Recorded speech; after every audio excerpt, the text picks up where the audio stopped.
question. Have you ever thought you have done enough, but you haven't got substantial results? If yes, raise your hands, please. Okay, thank you very much. Almost all of us, right? The problem is that we do less by doing more, whereas we could do more by doing less.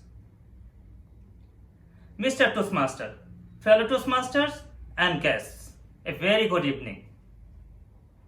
Today, I'll share a secret that will actually change the way you do things and change the way you get results. Will that be interesting to you? Thank you. In the year 1897, an Italian economist, Alfredo Pareto, was studying the wealth and income distribution of the country and found something very, very interesting. He found that 80% of the lands of the country were in the hands of 20% of the people. He then looked back to his own garden and found that 80% of the green peas grew from only 20% of the pots. When he looked deeper into his study, he found that this is not only applicable to the wealth and income distribution of different countries in different point of times, but also relevant to every aspect of our life. This principle, which we today call Pareto principle, is also known as 80-20 rule. The Pareto principle simply states that 20% of the actions are actually responsible for 80% of the results. This is exactly the opposite what we normally think. Our brain is programmed in a way that we used to think the more the better. But actually, this is not happening in this way. This principle has been investigated by a lot of other people and confirmed that this is applicable to any areas in our life, from personal life to relationship to business and whatever you can think of. Let me give you some examples. According to the United States Public Administration, 80% of the crimes are responsible for only 20% of the criminals. As per the annual survey of traffic, 80% of the accidents are caused by only 20% of the drivers. If you even ask the executive committee members of Dhaka Toastmasters Club, you will find that only 20% of the Toastmasters are presenting at the 80% of the meetings. This is also applicable to business.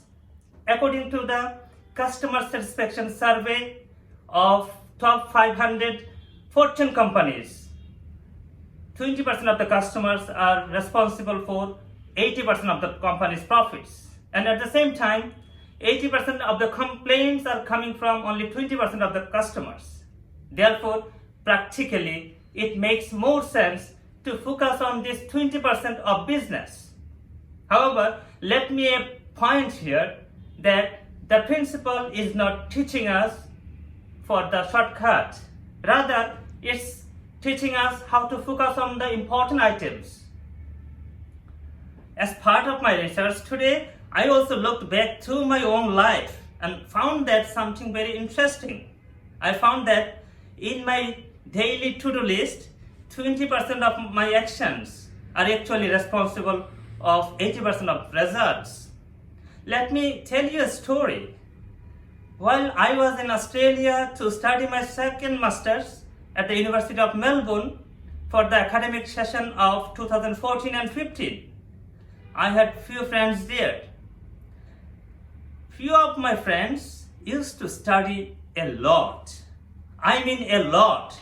They sometimes sacrificed their sleep and meal for the sake of study.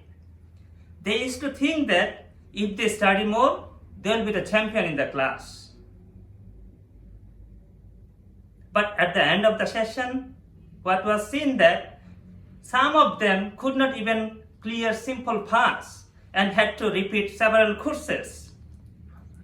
On the other hand, I had a part-time job apart from my study and had very limited time to make my study. However, I had a strategy to follow the 80-20 formula, and I identified the 20% most important items and focused on them and used all of my 100% energy to complete these tasks. And with availability of time, then I only took care of the remaining least important 80% items. What happened? I was the champion in the class of 2015 and received Dean's Award. So I did more by doing less, and my friends did less by doing actually more. Which one is better? This issue has been investigated by the world famous leadership guru Brian Tracy, who found that most of the people actually procrastinate on the most important vital few 20% items, whereas they busy with the remaining least important many items which contribute very little to their success. So, ladies and gentlemen, the take-home message from my speech is that never and ever procrastinate on the most important 20% items, and at the same time, never totally ignore the remaining 80% items. That's the secret today, the ultimate productivity hack. Do more by doing less. Thank you very much. Over to you, Mr. Toastmaster of the Day.